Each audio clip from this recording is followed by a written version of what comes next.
great morning and happy after Thanksgiving Sunday, the first Sunday after Thanksgiving. Hope you had a wonderful, wonderful holiday. I know I did. Had some friends and family and near and dear ones, and we all got together and had a big feast and spent some time with some other friends and some other family, and it was a really, really, really great time.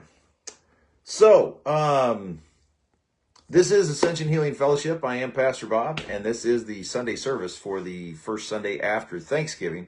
Now, starting next Sunday, I want to go into the hidden messages and meanings of some of the Christmas story and just share some things that you may have never thought of before, but maybe they're going to help in your healing process. That's certainly what I hope for. So, today, let's just go over all we've been talking about for most of the month of November was the idea of healing and going inside, going to the kingdom within, as Jesus says, and as Buddha says, and what have you, going within. We talked about all is made by the divine and how that plans into us and how that plays into our experience and our growth. We also, last Sunday, we talked about gratitude is the language of the divine, and I encouraged you to do your homework, which was to write down 10 things every day that you were grateful for. I'm hoping you kept that homework. If you did, please mention it in the comments below. You can either share them or you can just say, hey, I did it, or whatever you want to do, whatever feels comfortable for you. Today, we're going to be talking about 4 simple words that have made all the difference in the world as far as my spiritual health. And they're simply this: be still and know. Be still and know.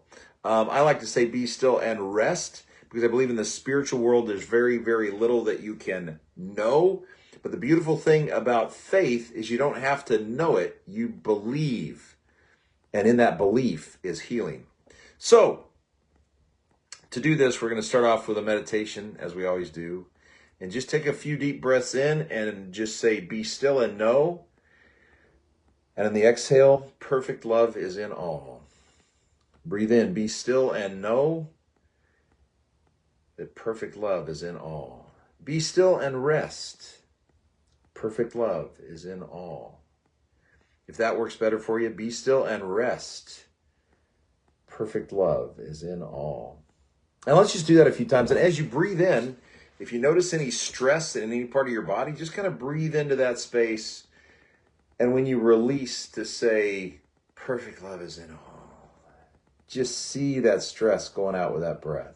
Okay? Let's begin.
Keep doing that just as long as you feel like you need to, as long as that's nurturing your soul, and as long as that's bringing peace into your life.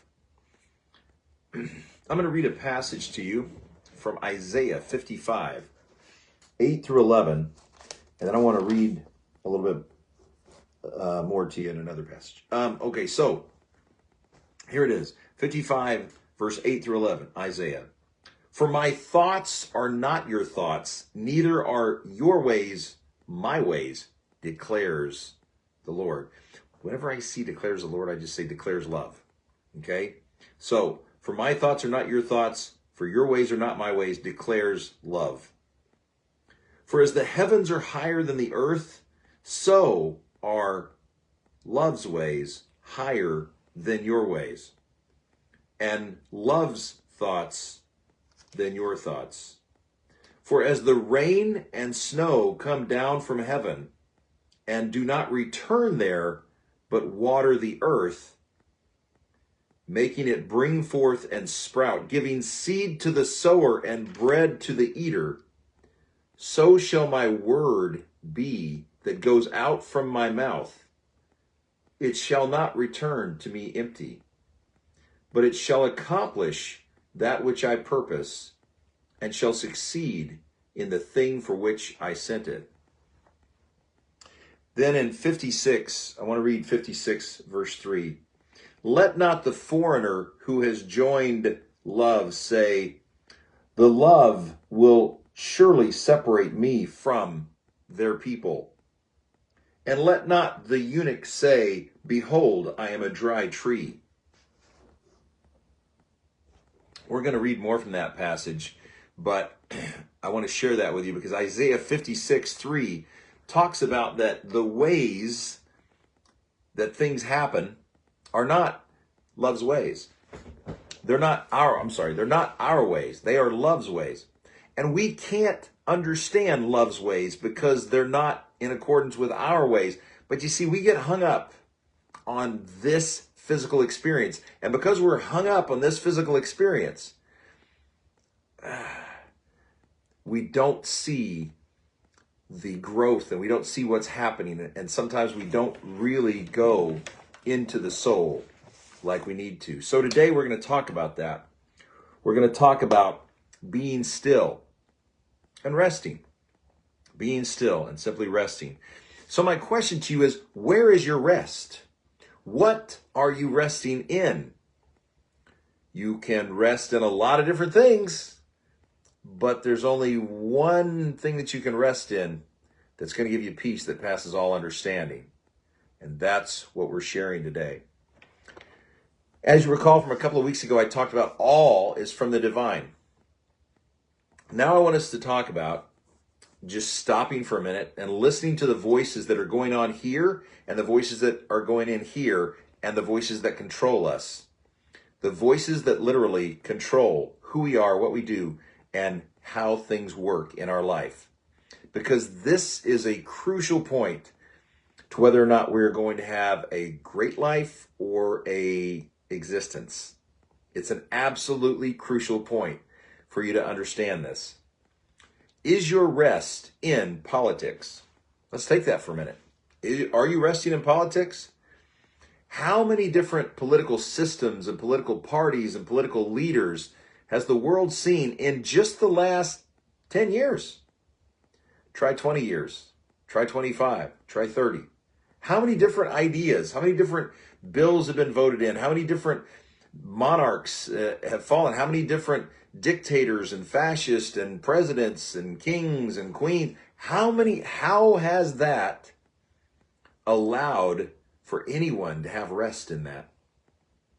But you see, politics are a sideshow for the love from the divine.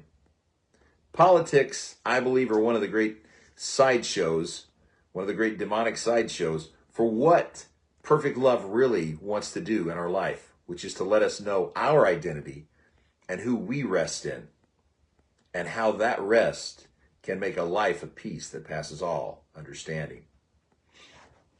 Are you resting in power? Power! Just yesterday I was with a couple of friends of mine, and they'd been in the military for like 20, 30 years, and they were in, special operations and did all this blue ha-ha. Yeah, I was in special operations for a short time, not nearly as long as they were. And man, they did all kinds of cool stuff, but guess what? They retired at 20 years. They retired at 30 years. Their bodies are older, just like all of ours are. Their bodies have been beaten a whole lot more, like guys who have been doing that kind of work for 20 to 30 years.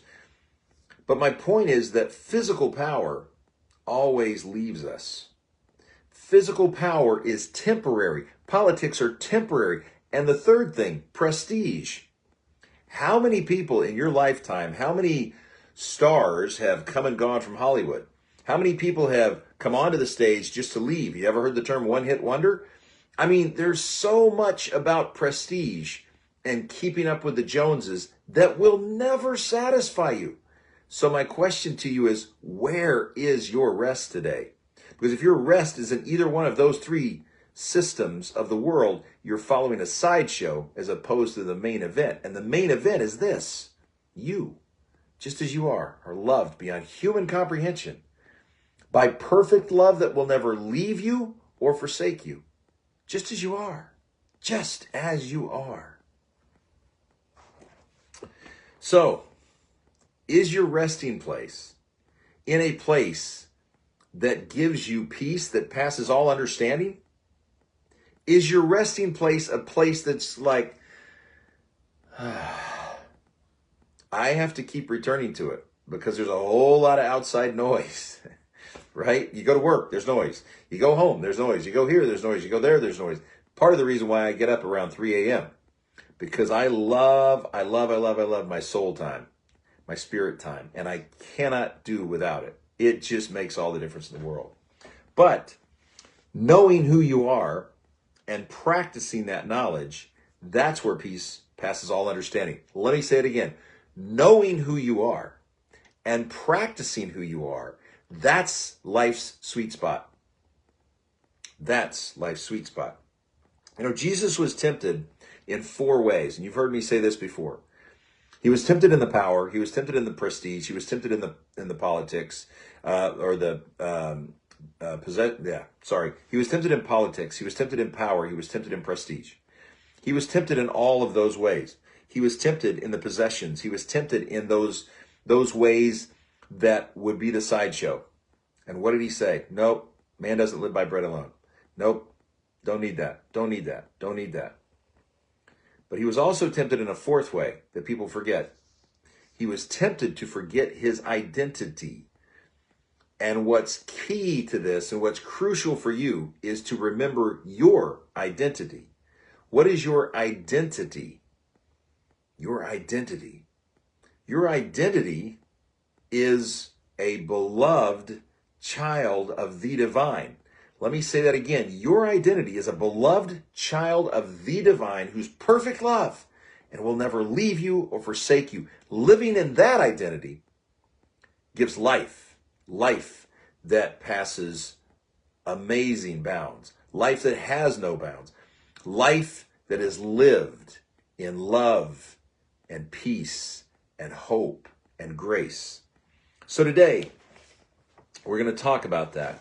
Politics, power, and prestige all build what's called first stage spirituality, first stage religious spirituality. And it's talked about a lot in one of my favorite books. And in fact, I've got the workbook on it now. It's called Falling Upward by Richard Rohr. Falling Upward by Richard Rohr. I strongly suggest this book. So power, politics, and prestige, they're all first stage of life spirituality. They build the container, but the container is empty unless we move on to our identity. And if you are into this, let me just state how this came to Christ. If you are the Son of God, if you are a son of God, if you are a child of God, then do this, then do this, then do this, then do this. It's a list of doing, not a list of grace being. It's a list of doing, not a list of graceful reality. As we talked about in the passage where it says, come to me. Why do you spend your money for water that won't satisfy? Why do you spend your existence here on earth trying to get things that won't satisfy? When all that you need is perfect love, and that perfect love is already right here. It's already right here. So, this is crucial to understand. This is crucial to understand if you're going to have peace that passes all understanding. Number 1, we would forget our purpose. If we don't know our identity, we'd forget our purpose. What's our purpose? Our purpose is to love. Our purpose is to heal. Our purpose is to grow. We would totally forget that. If we forget that we are a child of the divine, and if we lose that identity, like we did when we were younger, and we put on the mask, the false self, and now we're talking about moving to true self, we would forget that if we didn't remember our identity. What's the second thing that would happen if we said, I don't know? I don't know that I'm a child of God. I don't know that I'm a son of God or a daughter of God. We would forget our path. We would forget our path. And remember, our path is moving toward healing the soul. Our path is moving toward finding and getting back in touch with that true self. That happens in meditation. It happens through alternative substances sometimes. It happens through prayer groups. It happens in a lot of different ways. I never underestimate the power of spirituality to move somebody from stupid to intelligent. I never underestimate that because I've seen too many times that it's done that. Just saying. The third thing that would happen if we forget that we are a child of the divine, who is perfect love beyond human comprehension, who will never leave us or forsake us. The third thing that will happen is we forget the promise. Here's the promise. Perfect love, which has to be beyond human comprehension because we're going to do stupid stuff. That's just who we are. Okay, number one. And number two, for us to forgive somebody who did something stupid, it has to be beyond human comprehension, right? That love. But if we forget that we are a child or a daughter or a son or a child of the divine, if we forget that lineage to love, perfect love, then we forget the promise. And the promise is simply perfect love will never leave you or forsake you. That's why it's perfect. That's why it's perfect. I just had this conversation with somebody that I consider to be a son, and I said, so you're telling me that perfect love created everything, all beings. Yeah, Bob, I am. Okay, great. And he created 95% of that, knowing that they would go to an eternal lake of fire? That's perfect love? Because if that's perfect love, that whole fire thing doesn't sound so bad.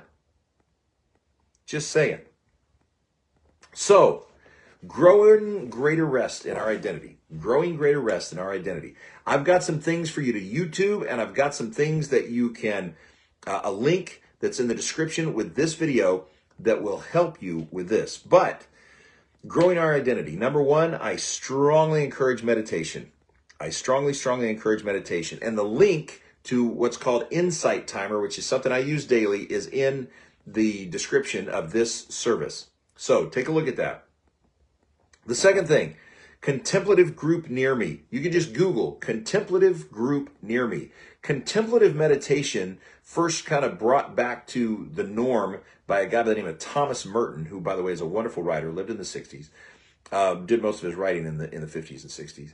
Wonderful writer, an amazing man. He was a monk, but just type in contemplative group near me. They do a type of prayer, contemplative prayer, that is focused on growth and learning to be who you are. Next, YouTube. Just get on YouTube and type in meditation teachers. That's one way to do it. Or here's some names you might want to Google or get into YouTube with. Tara Brach. Tara, T-A-R-A, Brach, B-R-A-C-H. Tara Brach. Amazing meditation teacher. She wrote several books, and I strongly suggest and strongly recommend you check her out. She's also, by the way, on Insight Timer. Jack Cornfield, also on Insight Timer. Jack Cornfield, I was actually in a retreat with him in a place called Spirit Rock in California. Absolutely an amazing week. 1 week, silent retreat. Wow, that will bless you. Another man is John Kabat-Zinn. John Kabat-Zinn wrote a book called Full Catastrophe Living. Full Catastrophe Living. And he's kind of, if you would, the guy who really kind of brought meditation into mainstream medical practices. He runs a place called the Stress Reduction Center at University of Massachusetts Health Science Center. Now, the next thing that I want to talk about, and this is a section that I call Make Mornings Great Again. I know I should have a hat, right, for Make Mornings Great Again. And I strongly encourage us to do that. I wake up really early. There's a great book out, by the way, about the 5 a.m. people. But I wake up early. And here's the things that I want to practice when I wake up early. Number one, I get myself a cup of warm water. And I just drink it slowly and breathe. And breathe.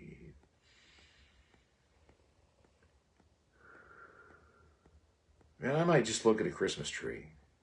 I might just look at the tree and the lights.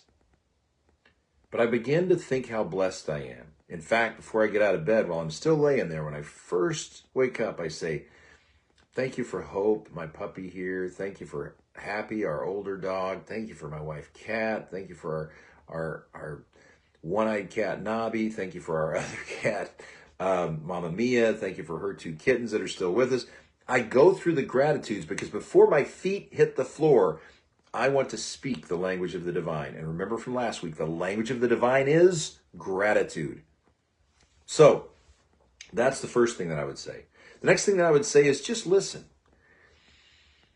Just listen to what's going on in your head, because this is the purest time of the day you're ever going to get. What is it that you are telling yourself within? What is it that you're telling yourself? Are you starting to already voice thoughts of worry? Come back to saying, okay, little Bob, okay, little whoever you are.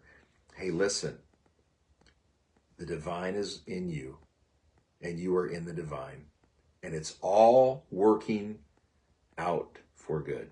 And remind yourself of that. Talk to yourself. Yes, you're going to listen to yourself because these voices are repeat.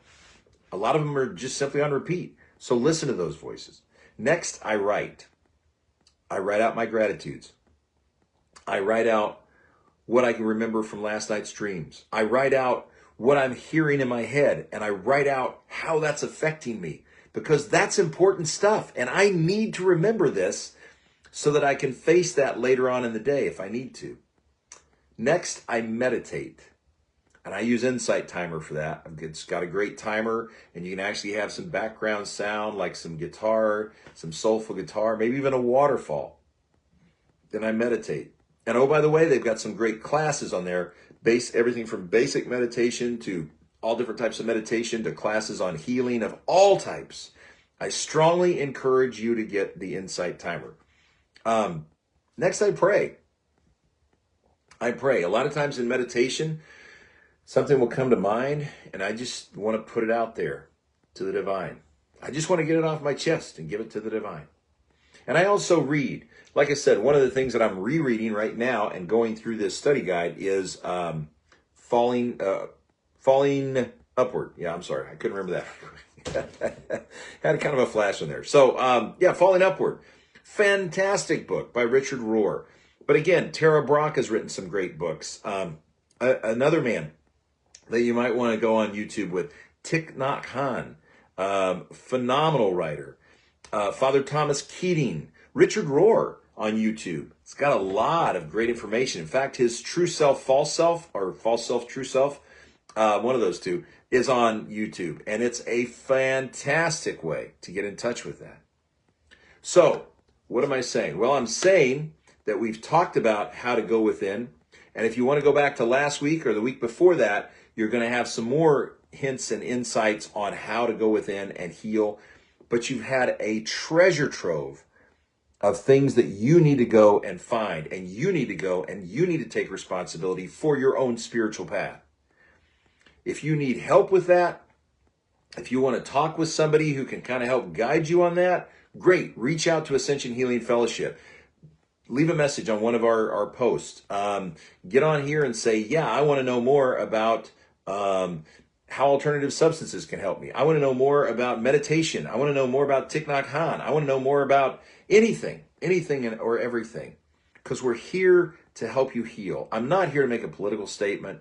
I'm not here to talk about earthly power. I'm not here to do any of that. I'm not here to kind of try to get into some kind of religious argument. I'm not. I'm simply here to help the healing process, because I've gone through a lot and I've still got more to go through, but somewhere in that process, there's somebody I need to reach out a hand to. And that's what Ascension Healing Fellowship is all about. We're reaching out a hand because we've been through some stuff, and together we will heal. Hope this blesses you. Know that you're loved, and know that perfect love will never leave you or forsake you. Chat soon.